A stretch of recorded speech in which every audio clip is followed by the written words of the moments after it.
अस्सलाम वालेकुम। इस वीडियो के अंदर हम आपके साथ डिस्कस करेंगे MGT 501 का सोल्यूशन ग्रैंड क्विज का, जो कि 31 दिसंबर 2020 को हुआ है। और इसके बाद भी बहुत सारी फाइल्स आपके साथ शेयर की जाएंगी। सोल्यूशन के अंदर कोई मिस्टेक छोड़ी नहीं जाती। हाँ, अलबत्ता किसी पॉइंट पे आपको डाउट है या आप समझते हैं कि ये ऑप्शंस गलत है या उसमें डाउट है, तो वो कमेंट सेक्शन में लिख के हमें भी इन्फॉर्म करें ताकि हम भी अपनी करेक्शन कर सकें। चलिए जी, सॉल्यूशन स्टार्ट करते हैं। इसके बाद और भी फाइल्स आएंगी, आप फाइल्स का वेट करें। इंशाल्लाह आखिरी फाइल में आपको बताया जाएगा कि आखिरी फाइल है। चलो जी, सबसे पहला क्वेश्चन है, the process to educate the new employees about the corporate culture and philosophies of the organisation. Organisation के कल्चर के बारे में, जब कल्चर के बारे में, वैल्यूज के बारे में, या आप जब कोई किसी ऑर्गेनाइजेशन में जाते हैं, न्यू हायरिंग आपकी होती है, तो आपको बताते हैं कि वॉशरूम किस जगह है, फोटो कॉपी कहाँ से करवानी है, लंच कहाँ पे करना है, कैफेटेरिया किधर है, ये सारी, और बाकी जो एम्प्लॉइज हैं उनसे मिलवाया जाता है आपको। आपने कहाँ पे क्या काम करना है ये बताया जाता है आपको। ये सारा सोशलाइजेशन इसको कहते हैं। तो ऑप्शन ए लेना है आपने इसके अंदर आपने, और पेज 90 के लिए आप रेफर कर सकते हैं मजीद डिटेल के लिए। Process of teaching new employees the basic skills they need to perform their job. ये जो जितनी मैंने आपसे इससे पहले बातें बताई हैं, ये सारी बेसिक स्किल्स हैं जो जॉब परफॉर्म करनी है। तो इस प्रोसेस को सोशलाइजेशन कहते हैं, जिसने लास्ट स्लाइड में भी आपको मैंने किया है। पेज 90 में रेफर करेंगे तो आपको मजीद आइडिया हो जाएगा सोशलाइजेशन के अंदर क्या क्या आता है। Which of the following is not an unethical issue with respect to recruitment process. देखिए, थोड़ा सा ट्विस्ट है इसके अंदर, नॉट भी लगाया हुआ, अनएथिकल भी लगाया हुआ। तो पहले अगर आप अनएथिकल देख लें, क्या क्या चीजें अनएथिकल होती हैं। देखिए, अल्टरिंग जॉब डिस्क्रिप्शन जो एक्चुअली है उसको ना देना, उसको अल्टर कर देना। इम्प्लाई रेफरल प्रैक्टिस की इम्प्लाई को सिफारिश करवा के या इस बंदे को रख दो, ऐसे करके कह के रखवा लेना। Charging candidates for replacement services, या जब आप किसी को जॉब दे रहे होते हैं रेफरल बेसिस पे या जैसे भी, तो उससे उससे कुछ पैसे चार्ज कर लेना। देखिए, तीनों हमें अनएथिकल लग रहे हैं, ठीक है। Fair and equitable treatment with all candidate, सारे कैंडिडेट से एक जैसा बर्ताव करना, ये तो अनएथिकल नहीं है ना। तो ये नॉट वाली कंडीशन को पूरा करता है, तो ऑप्शन डी लेना है। पेज 75 रेफर करें। At a multipurpose workplace, people with different backgrounds has different frame of reference that may lead to। आसान लफ्ज में कहने का मतलब ये है कि अगर वर्क फॉर डाइवर्सिटी हो किसी भी प्लेस के ऊपर, तो हर बंदे का सोचने का अंदाज, हर बंदे का फ्रेम ऑफ माइंड, सोच किसी बात पे कैसे बिहेव करना, गुस्सा किस टाइम करना है, चेयर किस टाइम करना है, ये सारे बड़े डिफरेंट होते हैं। तो ये वाली सारी चीजें, जो मिसअंडरस्टैंडिंग भी फिर होती है, डिफरेंट कल्चर के लोग होते हैं, इनएक्यूरेसीज आती हैं, लोअर कोहेसिवनेस होती है। लोअर कोहेसिवनेस ये होता है कि एक दूसरे का मिलजुल के काम ना करना, कल्चरल डिफरेंसेस की वजह से, या अच्छा जो है ना रिलेशन आपस में ना डेवलप होना पाना। तो आपने ऑप्शन डी लेना है इसका।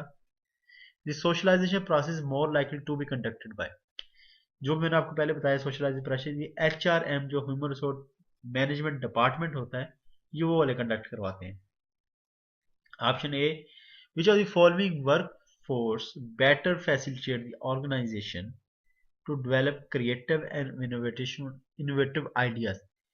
वर्कफोर्स होती है, जो लेबर होती है आपकी, जो एम्प्लॉइज होते हैं, वो किस तरह की वर्कफोर्स आपको बेहतर आइडियाज और क्रिएटिव और इनोवेटिव आइडियाज देती है। तो definitely workforce with different backgrounds and skill set. देखिए, हमने वर्कफोर्स डाइवर्सिटी का पीछे एक ड्रॉबैक भी देखा था, ठीक है। यहाँ पे एक हम इसका बेनिफिट भी देखते हैं। डिफरेंट कल्चर के लोग लेंगे, डिफरेंट कंट्रीज से, डिफरेंट सिटीज से लोगे, तो डेफिनेटली आप टैलेंट हंटिंग कर रहे हैं, अच्छे अच्छा टैलेंट उठा रहे हैं, तो डेफिनेटली फिर आपके पास, उनके पास बैकग्राउंड अच्छा होगा, स्किल सेट अच्छा होगा, इनोवेटिव आइडियाज भी वही देंगे। ऑप्शन डी लेंगे इसके लिए। Which of the following roles a manager perform as a resource allocator.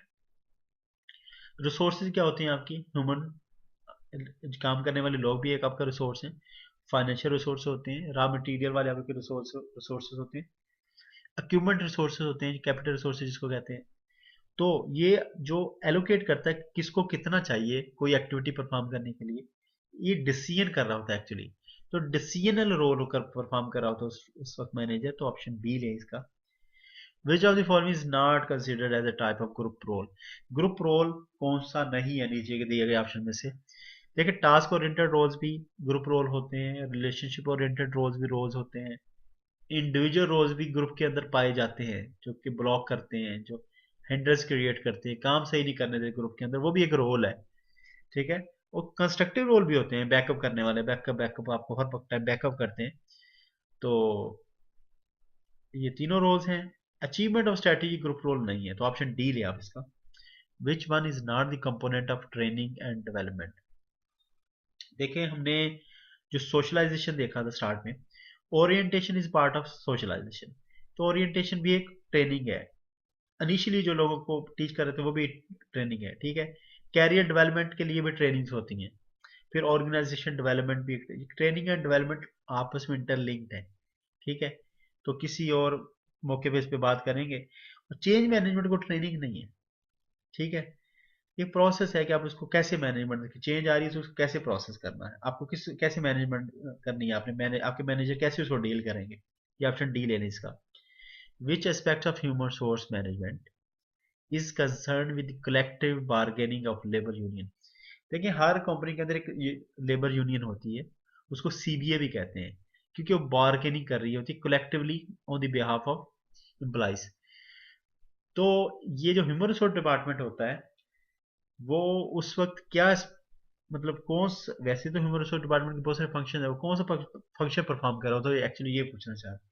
तो इंडस्ट्रियल रिलेशंस वाला जो फंक्शन उस टाइम एचआरएम परफॉर्म कर रहा होता है, सीबीए को डील करने के लिए। एम्प्लॉय रिलेशन के साथ आपने कंफ्यूज इस वजह से नहीं करना। एम्प्लॉय रिलेशंस के अंदर आप जब वैसे ही एम्प्लॉयज के साथ डील कर रहे होते हैं, वो एम्प्लॉय रिलेशंस होते हैं। प्रोसेस ऑफ यस, इधर थे हम। Process of adjusting a new employees in organisation to perform his job satisfactorily is called socialisation. देखिए, अभी तक हम तीन डिफरेंट तरह के स्टेटमेंट देख चुके हैं, तीनों पे सोशलाइजेशन आंसर बनता है। Fair employment legislation is applicable to which of the following?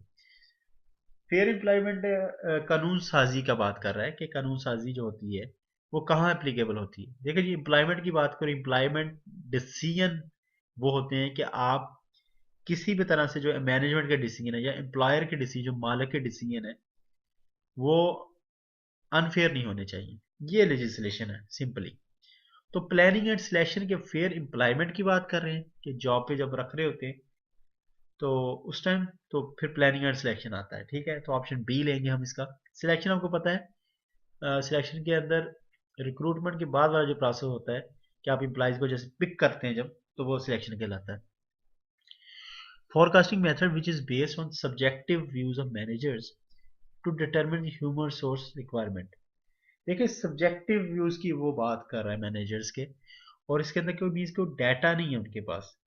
मैं बस फोरकास्टिंग करी, जजमेंटल फोरकास्टिंग होगी इसके ऊपर। ठीक है।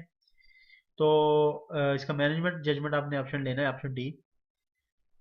A public sector engineering firm requires the services of project director with at least 5 years of minimum experience at the same position. This is an example of। देखिए, वैसे तो ऑप्शन डिफरेंट इसके हो सकते थे, ठीक है, लेकिन इसमें पब्लिक सेक्टर के एक्चुअली इसने नाम नहीं दिया ऑर्गेनाइजेशन का। तो जब नाम ना दिया ऑर्गेनाइजेशन का, किस ऑर्गेनाइजेशन के लिए वो हायर करने जा रहा है, तो ब्लाइंड एडवर्टाइजमेंट इसको कहा जाता है। ऑप्शन बी ले इसका। Loss of intellectual property human source, intellectual property भी कहलाती है। व्हेन कंपेटिटर टेक अवे की एम्प्लॉइज इज नोन एज, जब आपके एम्प्लॉइज को कोई दूसरा एम्प्लॉयर ले जाए या आपके एम्प्लॉइज खुद ही जो अच्छे एम्प्लॉइज है छोड़ के चले जाए किसी वजह से, इस प्रोसेस को ब्रेन ड्रेन कहा जाता है।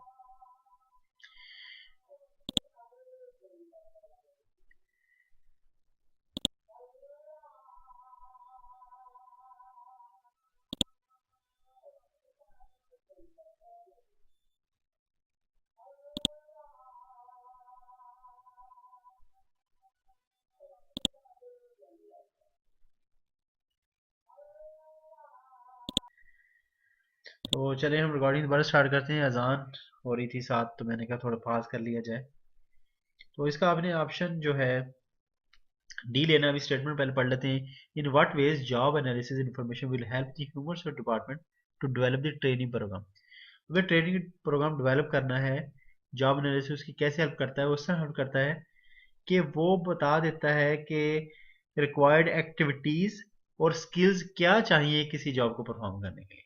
ठीक है, कैंडिडेट से कौन सी स्किल्स एंड एबिलिटीज चाहिए ये जॉब परफॉर्म करने के लिए, तो फिर वो उस बेस पर ट्रेनिंग डिजाइन कर लेते हैं। अगला जी, on which of the following management function cycle and it management function cycle and it again directs the planning process। देखें जी, प्लानिंग को आप पोल का वर्ड याद रखें, planning, organising, leading and controlling. A for assurance, उसको एक बार सेपरेट कर दें। कंट्रोलिंग में प्रोसेस एंड हो गया, जब एंड हो गया तो दोबारा कंट्रोलिंग में पता चलता है कि ये कमी रह गई है, तो फिर आपने उसकी फिर प्लानिंग करनी होती। तो इस वजह से प्लानिंग इसका जो है on which of the management function cycle and, तो पहले कंट्रोलिंग पे एंड होता है। ठीक है, अगर वो स्टार्ट वाला फंक्शन पूछ ले तो फिर हम उसको प्लानिंग कहते हैं। तो ऑप्शन बी लेंगे हम इसका। The employees belong to same gender of ethnicity or any other common attribute are usually found to communicate with other employees from the same gender or ethnicity they refer to. अच्छा, मैं आसान लफ्जों में बताऊँ, statement काफ़ी lengthy हो गई है, कि एक ऑर्गेनाइजेशन के अंदर जो सेम जेंडर के लोग होते हैं, जैसे मेल फीमेल, मेल मेल के साथ ज्यादा बात करता है और फीमेल फीमेल के साथ ज्यादा बात कर रही होती है। ठीक है, ये ऑर्गेनाइजेशन अक्सर देखा है, बूढ़े लोग आपस में ज्यादा बात करना पसंद करते हैं, ऐसे करके। तो ऐसा जब देखा जाता है ऑर्गेनाइजेशन में, तो इसको एचआर के अंदर कहा जाता है सेगमेंटेड कम्युनिकेशन नेटवर्क्स हैं। ठीक है, तो ऑप्शन ए ले इसका। चलिए जी, इंशाल्लाह माशाल्लाह हमने फर्स्ट फाइल खत्म कर ली है, सेकंड फाइल में फिर मुलाकात होगी आपके साथ। एंड तक वेट करें, मेरी फाइल्स आती रहेंगी। इंशाल्लाह आपको 100 स्क्रीनशॉट का सोल्यूशन प्रोवाइड करने का मेरा प्लान है। ओके जी, अल्लाह हाफिज़।